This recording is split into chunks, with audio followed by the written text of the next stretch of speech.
ನಮಸ್ಕಾರ. ಪರ್ಫೆಕ್ಟ್ ರುಚಿ ಚಾನೆಲ್ಗೆ ಸ್ವಾಗತ. ರವೆ ಉಂಡೆ ಈಸಿಯಾಗಿ ಟೇಸ್ಟಿಯಾಗಿ ಯಾವ ರೀತಿ ಮಾಡೋದು ಅಂತ ನೋಡೋಣ. ಬೇಕಾಗಿರುವ ಸಾಮಗ್ರಿಗಳು: ನಾನು 2 ಬೌಲ್ ರವೆ ತಗೊಂಡಿದ್ದೀನಿ, 1 ಬೌಲ್ ಉಪ್ಪಿಟ್ಟಿನ ರವೆ, 1 ಬೌಲ್ ಚಿರೋಟಿ ರವೆ ತಗೊಂಡಿದ್ದೀನಿ, ಹಾಲು 1 ಬೌಲ್ ತಗೊಂಡಿದ್ದೀನಿ, ಕಾಯಿಸಿಟ್ಕೊಂಡಿದ್ದೀನಿ, ಮತ್ತು ಒಂದು 6 ಸ್ಪೂನ್ ತುಪ್ಪ ತಗೊಂಡಿದ್ದೀನಿ, ಮತ್ತು 1 ಬೌಲ್ ಕೊಬ್ಬರಿ ತುರಿ ತಗೊಂಡಿದ್ದೀನಿ, ಮತ್ತು 1 ಬೌಲ್ ಸಕ್ಕರೆ ತಗೊಂಡಿದ್ದೀನಿ, 1 8 ಏಲಕ್ಕಿ ತಗೊಂಡಿದ್ದೀನಿ, ಮತ್ತು ಸ್ವಲ್ಪ ದ್ರಾಕ್ಷಿ ಮತ್ತು ಗೋಡಂಬಿ. ನೀವು ಯಾವ ಮೆಜರ್ಮೆಂಟಲ್ಲಿ ರವೆ ತೊಗೊಂಡಿರ್ತೀರೋ, ಇವಾಗ 2 ಬೌಲ್ ರವೆ ತೊಗೊಂಡ್ರೆ 1 ಬೌಲ್ ಸಕ್ಕರೆ ಹಾಕ್ಕೊಳ್ಳಿ. ಅವಾಗ ಕರೆಕ್ಟಾಗಿ ಸ್ವೀಟ್ ಕರೆಕ್ಟಾಗಿ ಬ್ಯಾಲೆನ್ಸ್ ಆಗುತ್ತೆ. ಸ್ಟವ್ ಮೇಲೆ ಬಾಣಲಿ ಇಟ್ಟಿದ್ದೀನಿ, ಸ್ಟವ್ ಹಚ್ಕೊಳ್ಳೋಣ.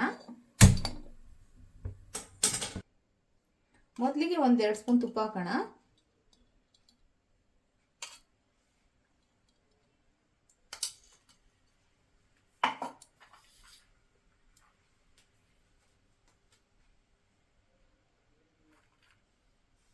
ಅದಕ್ಕೆ ದ್ರಾಕ್ಷಿ ಗೋಡಂಬಿ ಹಾಕೋಣ.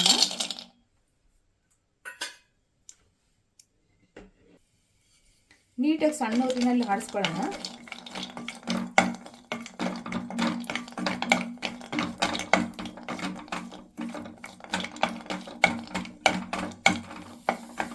ಒಂದು ನಿಮಿಷ ಆಗಿದೆ ನೋಡಿ, ಎಲ್ಲ ಆಗಿದೆ.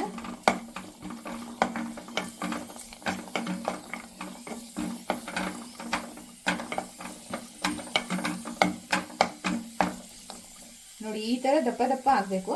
ಇವಾಗ ಕರೆಕ್ಟಾಗಿ ಆಗಿದೆ. ಇವಾಗ ಒಂದು ಪ್ಲೇಟಿಗೆ ತೊಗೊಂಡ್ಬಿಡೋಣ. ದ್ರಾಕ್ಷಿ ಗೋಡಂಬಿ ಹುರಿದಾಗಿದೆ, ಒಂದು ಪ್ಲೇಟಿಗೆ ತೊಗೊಂಡಿದ್ದೀನಿ. ಅದೇ ಬಾಣಲಿಗೆ ರವೆ ಹಾಕ್ಕೊತಾ ಇದ್ದೀನಿ. 2 ಥರ ರವೆ ತೊಗೊಂಡಿದ್ದೀವಲ್ಲ, ನಾನು ಒಂದೊಂದು ಸಪ್ರೇಟಾಗಿ ಹುರ್ಕೊತಾ ಇದ್ದೀನಿ. 3 ರಿಂದ 4 ನಿಮಿಷ ಸಣ್ಣ ಊರಿನಲ್ಲಿ ಹುರ್ಕೊಂಡಿದ್ದೀನಿ. ನೋಡಿ, ಇವಾಗ ಆಗಿದೆ. ಇದನ್ನು ತಟ್ಟೆಗೆ ತಗೊತೀನಿ. ಮತ್ತು ಅದೇ ಬಾಣಲಿಗೆ ಇನ್ನೊಂದು ಬೌಲ್ ತೊಗೊಂಡಿದ್ನಲ್ಲ, ಅದನ್ನು ಹಾಕ್ಕೊತಾ ಇದ್ದೀನಿ. ಇದನ್ನು ಒಂದು 2-3 ನಿಮಿಷ ನೀಟಾಗಿ ಸಣ್ಣ ಊರಿನಲ್ಲಿ ಹುರ್ಕೊಳ್ಳೋಣ. ಕೈ ಬಿಡ್ದಂಗೆ ಹುರ್ಕೊಬೇಕು ಸಣ್ಣ ಊರಿನಲ್ಲಿ, ಇಲ್ಲಾಂದರೆ ಸೀದೋಗ್ಬಿಡುತ್ತೆ. ನಾನು 2 ಥರ ರವೆ ತೊಗೊಂಡಿದ್ನಲ್ಲ, ದಪ್ಪ ರವೆ ಸಣ್ಣ ರವೆ. ನೀವು ಯಾವುದಾದ್ರೂ ಒಂದು ಬೇಕಂದ್ರೂ ತೊಗೊಬೋದು. ನಾನು ಇಲ್ಲಿ 2 ತೊಗೊಂಡಿದ್ದೀನಿ. ನೋಡಿ, ಇದು ಆಗಿದೆ. ಒಂದು 4 ನಿಮಿಷ ಹುರ್ಕೊಂಡಿದ್ದೀನಿ. ಇವಾಗ ಸ್ಟವ್ ಆಫ್ ಮಾಡಿಬಿಡೋಣ. ಮೊದಲಿಗೆ 8 ಏಲಕ್ಕಿ ತೊಗೊಂಡಿದ್ನಲ್ಲ, ಅದನ್ನು ಕುಟ್ಕೊಳ್ಳೋಣ, ಸ್ವಲ್ಪ ಪುಡಿ ಮಾಡ್ಕೊಳ್ಳೋಣ. ಏಲಕ್ಕಿ ಕುಟ್ಟಾಗಿದೆ. ಇವಾಗ ಅದಕ್ಕೇನೆ ದ್ರಾಕ್ಷಿ ಗೋಡಂಬಿ ತೊಗೊಂಡಿದ್ವಲ್ಲ, ಅದನ್ನು ಹಾಕ್ಕೊತಾ ಇದ್ದೀನಿ. ಅಂದರೆ ಫುಲ್ ನುಣ್ಣಗೆ ಮಾಡಬೇಡಿ, ಸ್ವಲ್ಪ ದಪ್ಪ ದಪ್ಪ ಮಾಡ್ಕೊಳ್ರಿ.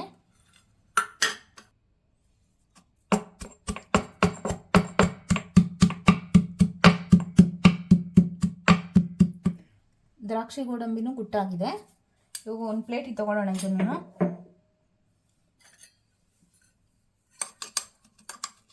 ನೋಡಿ, ಈ ರೀತಿ ಇರಲಿ.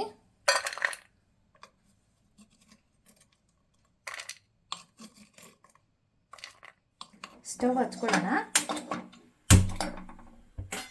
ಇವಾಗ ಹುರಿದಿರ್ತೀವಲ್ವ ರವೆ, ಅದನ್ನು ಸೇರಿಸ್ಕೊಳ್ಳೋಣ ಬಾಣಲಿಗೆ.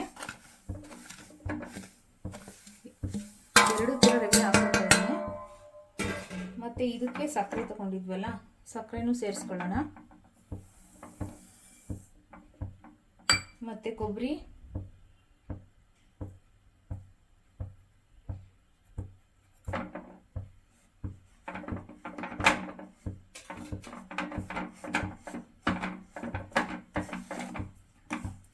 ಎಲ್ಲ 1-2 ನಿಮಿಷ ಸ್ವಲ್ಪ ಬಿಸಿ ಮಾಡ್ಕೊಳ್ಳೋಣ. ಇದಕ್ಕಂಗೆ ಒಂದು 2-3 ಸ್ಪೂನ್ ತುಪ್ಪ ಹಾಕ್ಕೊಳ್ಳೋಣ.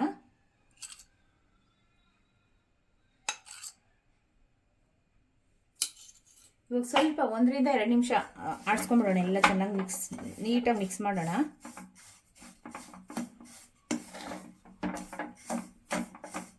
ಜಾಸ್ತಿ ಹೊತ್ತು ಮಾಡಬಾರ್ದು. ನಾವು ಹಿಂಗೆ ಮುಟ್ಟು ನೋಡಿದ್ರೆ ಸ್ವಲ್ಪ ಕೈಗೆ ಬಿಸಿ ಆಗಿರಬೇಕು. 1-2 ನಿಮಿಷ ಆಡಿಸ್ಕೊಂಡ್ರೆ ಸಾಕಾಗುತ್ತೆ. ಅಂದರೆ ಯಾಕೆ ಈ ರೀತಿ ಮಾಡೋದು ಅಂದರೆ, ಆ ಸಕ್ಕರೆನಲ್ಲಿರೋ ಸ್ವಲ್ಪ ನೀರೆಲ್ಲ ಬಿಟ್ಕೊಂಡು ರವೆಗೆ ಹಿಡ್ಕೊಂಡು ನಮಗೆ ಉಂಡೆ ಮಾಡೋದಕ್ಕೆ ಚೆನ್ನಾಗಿ ಬರುತ್ತೆ ಅಂತ ಈ ರೀತಿ ಮಾಡ್ತೀರಿ.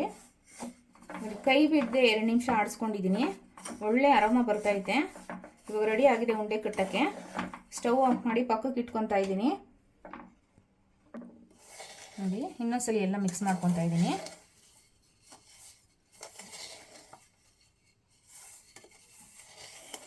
ಇವಾಗ ದ್ರಾಕ್ಷಿ ಗೋಡಂಬಿ ಏಲಕ್ಕಿ ಹಾಕೊಳ್ಳೋಣ. ಇದನ್ನು ಒಂದ್ಸಲಿ ಮಿಕ್ಸ್ ಮಾಡ್ಕೊಳ್ಳೋಣ ನೀಟಾಗಿ.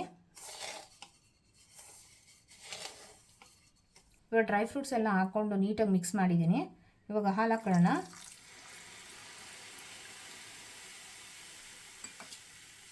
ಒಂದು ಬೌಲ್ ತೊಗೊಂಡಿದ್ನಲ್ಲ ಅದು ಹಾಕ್ಕೊಂಡಿದ್ದೀನಿ. ಅಷ್ಟು ಹಾಕ್ಕೊಂಡ್ರೆ ಕರೆಕ್ಟಾಗಿ ಬರುತ್ತೆ ನಿಮಗೆ. ನೋಡಿ ಒಂದ್ಸಲ ಹಿಂಗೆಲ್ಲ ನೀಟಾಗಿ ಮಿಕ್ಸ್ ಮಾಡ್ಕೊಂಬಿಡಿ. ಅಂದರೆ ಚಪಾತಿ ಹಿಟ್ಟು ಅದಕ್ಕೆ ಮಾಡ್ಕೊಬೇಕು, ಅಂದರೆ ಗಟ್ಟಿ ಮಾಡ್ಕೊಂಬಿಡಿ. ಸ್ವಲ್ಪ ತೆಳ್ಳಗೆ ಮಾಡಿಕೊಂಡ್ರೆ ನಿಮಗೆ ಮೆತ್ತಗಿರುತ್ತೆ ತಿನ್ನೋದಕ್ಕೆಲ್ಲ, ಗಟ್ಟಿ ಅನಿಸಲ್ಲ. ನೀಟಾಗೆಲ್ಲ ಮಿಕ್ಸ್ ಮಾಡ್ಕೊಂಡಿದ್ದೀನಿ. ಇವಾಗ ಉಂಡೆ ಕಟ್ಟೋಣ.